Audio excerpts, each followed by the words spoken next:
The international calendar marks December the 1st as World AIDS Day. Since the first detection of the virus in South Africa in 1982, there are approximately 7.8 million South Africans that are still living with HIV and AIDS. Joining us now via Zoom is Dr. Nkenseni Nkwashu, an executive manager at the South African National AIDS Council, and later on a professional nurse from Ezam Health, Nurse Nhlanhla and Gift Zwane. Dr. Nkensani and Nhlanhla, good morning to you and welcome to our show, Pitso.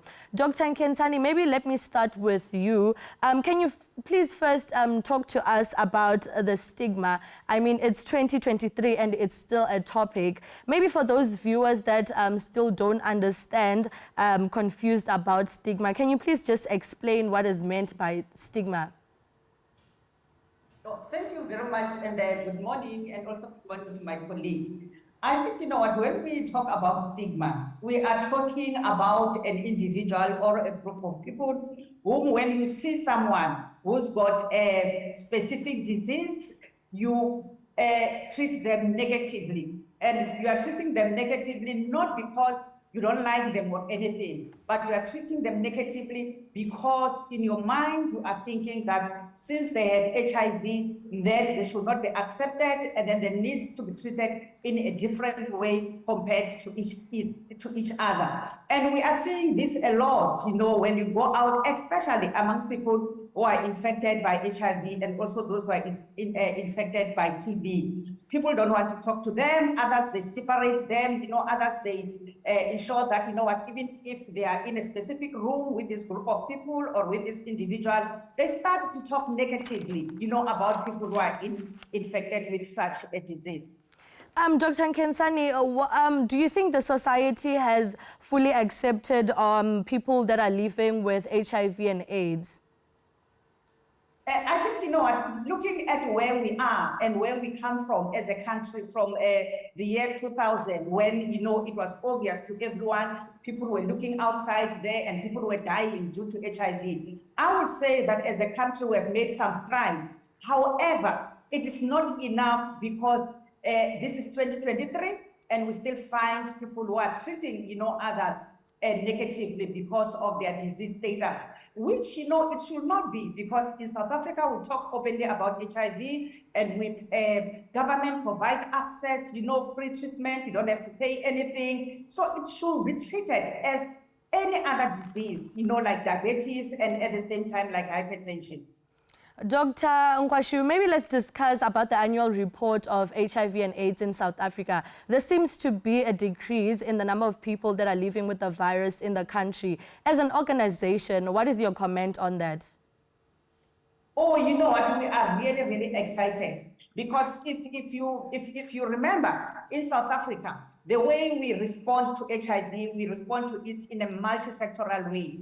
In a multi-sectoral way, that's where we involve all the different stakeholders, you know, in the country. And all of us, we are guided by one plan, which we call the National Strategic Plan for HIV, TB, and STIs. It means that all the efforts that we are bringing together, you know, as stakeholders in terms of the response, that we are yielding some positive results, you know, on it. So it gives us, you know, encouragement to say that we are going in the right direction. However, we also need to remember that as much as we are not getting new people who are infected newly or what, there is still a gap, you know, especially in children and especially, you know, in the age group of 15 to 24. And again, what we are seeing is that those who have initiated on treatment, we've got a huge number of people who are dropping out of that pool. Dr. Nkwashu, the trial for HIV PrEP in both South Africa and the United States have begun. Do you think this new attempt is a new dawn for an HIV-free nation? Oh, yes, of course. You know, if you look and then we really do the analysis, it's long that HIV has been with us, you know, globally. However, as much as there are new things that are coming on the market, new drugs, we said that, you know what, we need to go back and look and see, can we get a vaccine or can we get a specific treatment that when a person does it, you know, we eliminate HIV completely. And I can tell you it has been a struggle throughout those years. So we welcome new initiatives And we welcome new innovations when it comes to both treatment and looking again at prevention. So this is exciting news to us. And knowing very well that South Africa, we are the one who's got, the biggest epidemic compared to all the other countries, globally. Doctor, you spoke about making efforts. Do you think as an organization or as a country, we are winning the fight to make sure that everyone takes their treatment? I would say that, in terms of winning the fight, there we still have a lot of work to do. As I highlighted, that remember currently we are implementing a strategy that calls you test and then you treat, which means that immediately when you are tested, you are found to be HIV positive, you are given an opportunity to be started on treatment without any delay. However, as much as we provide there, a lot of people, will start and only stay on treatment for a month, or maybe second month, then on the third month, when they have to come back, they don't come back at all. So we've got that large number who are called, the lost to follow up. Hence, we have started also an initiative. We call it the Welcome Back campaign under the U equals to U campaign, which means that, undetected viral load means that, it's untransmittable HIV. So we are saying that let's continue, putting our efforts. If you start your treatment, don't quit on the way, continue to take it. If you've got other challenges, you go back to the facility that you have been initiated, or you speak to the community healthcare workers and get some more clarity and more understanding. Dr. Nkwashu, there are people who are non-South African citizens in the country who really struggle to gain access to local clinics for ARVs. Briefly walk us through the side effects of that. The side effect of that is that we need to remember something, that, HIV is transmittable. And these people, if we don't start them on treatment, they get into relationships, they get into, partners. And in most cases, when we're looking for a partner or we are looking for love, you don't look whether a person is a foreigner or whether a person, is a South African. Love is love. That we are not doing, a service to ourselves, but the HIV, if we don't, integrate them, and then we don't allow them to get access into the treatment, that we are not doing any service to us as South African. It means that the HIV will spread. However, I want to assure you something. Even if you are a foreigner, because HIV, it does not disaggregate. HIV does not look whether you are a foreigner, non-South African, or where you come from. It gets to everyone the moment you get an opportunity. Foreigners are provided treatment even in our local facilities. I don't think we've got foreigners who said, I've been turned back, because I'm a non-South African, hence I could not access treatment. Treatment in South Africa is for all, foreigners and local people. Doctor, the reality is, although the number of HIV is decreasing in our country, which is a positive thing, but also importantly, young teenagers seem to be getting HIV as well. Let's talk about that. You see, that is where we've got a problem as a country. If you look at that age group, especially, these are teenagers. We're looking at the group that is vulnerable. We're looking at the group that, they're studying poverty and, they still need guidance. And some of them, they're starting universities. It's for the first time to be on their own. They need that freedom. It's all of a sudden, instead of being told you need to come back home early, now you've got your own time, and we find that it's a very, very, sensitive group. So what we are saying that, we are trying very hard and we are providing messages, we are providing, prevention related strategies, we are providing condoms. We say that, it's the responsibility of all South Africans to be able to provide knowledge, to our children and also, to our young sisters and our young brothers. And most of them, because of our socio-economic status, they really become vulnerable and they are taken advantage of. So that is the group that we say that as much as HIV is decreasing, but in that group, it's going up, which means that we need to do something. We really need to work very hard with our prevention messaging, including behavioral and addressing also their socio-economic status.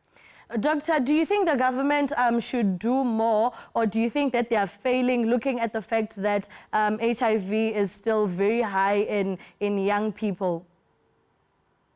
We will not necessarily say, that the government is failing, because remember, when you look at HIV, especially when it comes to the way it's transmitted, we really can't blame the government.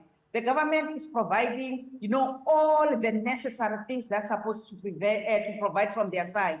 There's PrEP for HIV prevention, especially for those who've got partners who are positive and they are also negative, that you can walk into your local facility, you can be provided with PrEP. And again, there are condoms. We know that, we provide a lot of condoms, which are also for free. However, there is no consistent use, of these condoms. So we can't blame the government, but what we are saying that we need to continuously, educate our young ones. And we need to continuously listen to the challenges that they are facing. Remember, in that age group, we've got a lot of them who are also unemployed. And when you are unemployed, you find a man who comes and say, I'll provide this and this and this because of my, my economic status that is very negative currently. And this man says, no, I'll provide. The same can happen, that it is a woman who can go, to the young one and say, I'll provide everything. That is very much enticing. And you take up, that opportunity, you continue to have sex without using any protections. That is where we really, really need to address it and also look at HIV in the context of our socio-economic status. Thank you so much, Dr. Nkwashi, for your time here on Pitso. Enjoy the rest of your day. Thank you very much. And to all our listeners and to you colleagues, I will say that please, let's preach the prevention messages and continue to condomize and access PrEP at your local facility. Thank you. Thank you so much. That was Dr. Nkenseni Nkwashu, an executive professional who is from the SANEC, telling us more about the World AIDS Day. Unfortunately, we couldn't get a hold of professional nurse Nhlanhla, but do stay tuned. We'll be right back after this short break. Well, it's that time of the year where everyone is preparing for the holidays, shopping and hunting for specials online or in the shopping malls. Hackers are also just as busy and thriving during this busy time. It's very easy for one to not notice banking transactions, cloned cards at the moment until it's a little too late. Today, we discuss cybersecurity and what best measures should one take to protect themselves. Joining us via Zoom is Mudiwa Gavaza, who is a technology specialist. Hi, Mr. Gavaza, and welcome to Pitso here on SABC Lehae. Maybe we can just start by asking, how safe is it out there? Good morning and good morning to everyone today. As we're getting into the festive season, it's very important for people to be taking this matter seriously, simply because one of the big learnings that we're getting from the cybersecurity community is that no one is safe.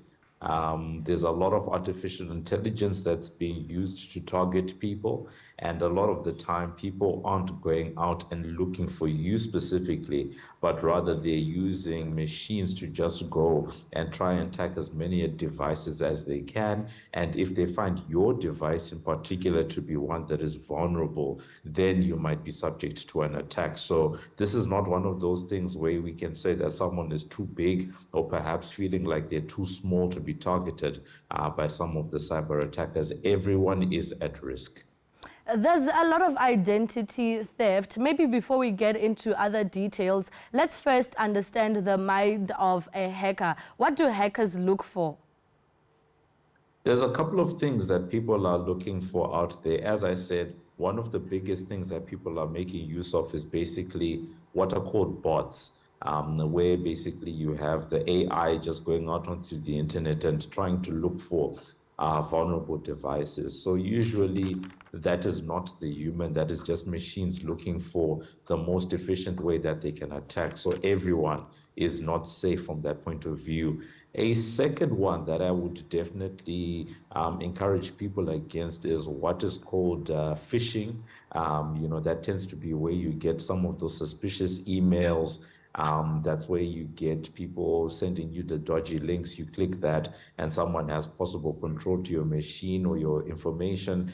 And then another one, that has become quite prevalent right now in South Africa is the fact that as much as we talk about cyber criminals, just your normal criminals, phone being snatched out of your hand, that type of thing is actually perpetuating a lot of crimes because nowadays people are watching you as you're going about your business. Maybe you are in a shopping center, maybe you're in a mall, and as you go about your business, maybe you're opening up your phone, you're putting in your PIN code, you're opening up banking apps. There are people that are keeping an eye on that type of thing and possibly attacking you as you're opening your banking app. They snatch it out of your hand, and from there they can possibly steal your money from you. Maybe they watched you and were able to actually decipher what the PIN code is for your phone, and they're able to snatch it out of your hand and start getting into the different various apps that you have. So on the one hand, you have coordinated attacks by machines. You have the typical phishing, but also on the other side, normal crimes, the physical crimes of just someone snatching your phone out of their hand. All of that is now fitting into the world of cybercrime. Mr. Gavaza, you touched on the phishing part. Maybe you can just tell us the difference between phishing and phishing. So when we're talking about phishing, interestingly enough, it's one is spelled Phish and the other one is Fish. But the basic principle is the same. Because with normal fishing, you throw out a line and you're hoping that an actual fish is going to catch. And in a similar way, you have, phishing attacks where people basically throw out some of these emails. Maybe they tell you that you have an inheritance. That tends to be, one of the big ones that are out there. I've actually seen that nowadays people have evolved some of these attacks. You get an email saying that, please may you click this link to authenticate a proof of payment, or maybe you get an email that says that you've been accepted for a tender. All of these things, yet you haven't done anything, but people are curious most of the time to understand, why am I getting this email? Why is someone telling me that I've been accepted for a bid on a tender, or what is this proof of payment? You click on that thing, and then now you are vulnerable. So that's what we mean by phishing, where basically people throw out these messages. It's called phishing because the attackers would have sent the same email or the same dodgy links to a whole bunch of people, and they're just waiting to see how many people will actually click, and then from there, they actually then take advantage of your devices, your web accounts, your bank accounts, whatever it is. These days, people don't even use bank cards anymore. Everything is on their phones. For example, they tap to pay. Some use QR codes on popular products. Do companies make sure that these type of payments are safe? A lot of the time, they definitely do because of there's something that is called encryption. They call it end-to-end encryption, where basically if you tap your card on a POS machine, one of those devices that is in store to make a payment, or the way that encryption works is that they don't store your actual data, but rather it gets a code that's authenticated, and that means your information is generally safe. But interestingly enough, what the data is now telling us, one of the local technology companies, that is Lesaka, they were actually telling us that in certain sections of the South African market, they are seeing a rise in card usage as opposed to mobile payments and mobile apps, simply because people have started to see that it's unsafe to be opening your phone in public, to open some of those banking apps, that type of thing. So they've seen that tap technology right now seems to be one of the favored ways that people are interacting with the digital economy because of the physical security, threat that's there. But when it comes to just your information being safe, as long as you've taken safe steps to make sure that you are authenticating, especially the two-factor authentication, I encourage everyone to have those types of things in place for their bank accounts and the various accounts that they use online. Mr. Gavasa, using your devices for transactions, can updating your logins frequently help? It can certainly do, but the only problem with it is what are you frequently updating your logins with, right? Because what tends to happen is that a lot of people tend to recycle the same set of passwords. So if someone was to gain access into your computer and after a while they then see that you've got the same, generally the same set of, let's say, 3 to 5 different passwords and emails that you use, even if you're changing things on a regular basis, then it means that the number of attempts becomes less because they are now understand your habits, which is why we always encourage people to make use of multi-factor authentication. Either getting a secondary PIN that's sent to a phone, maybe to an email, just so that you're not just relying on the login, because the login still becomes just that one point of vulnerability, which if someone gets in, then they have access to everything. At least if there's a login and then another layer on top of it, then, that at least helps you from a security point of view. Mr. Gavas, just a last question. A word of advice or any tips for the viewers as we go into this busy festive season? I think the biggest thing that I would encourage people is to be vigilant.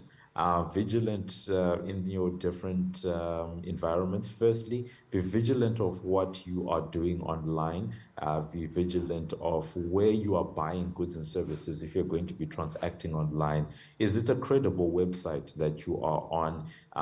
And what are some of, because nowadays, when you get online and you're shopping on the various online websites, they do tell you about the security measures and features that they have in place. Read up on that stuff. So online, make sure you are using credible places, because nowadays there are some dodgy websites that will promise you great deals, but they don't offer security in the background, for your card information and that type of thing. So that's always a risk. So credible websites. Secondly, make sure that you have multi-factor authentication on your bank accounts and your various web accounts.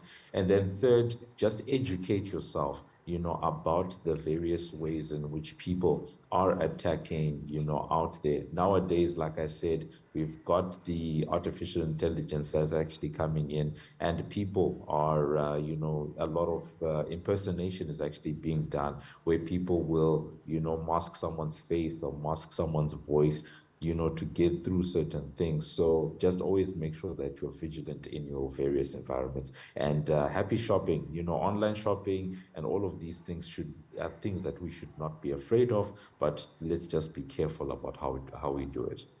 Thank you so much for joining us here on Pitso, Mr. Gavasa. Enjoy the rest of your day. Thank you so much. That was Mudiwa Gavasa giving us some important pointers for this festive season. Don't move, we are coming back right after this short break.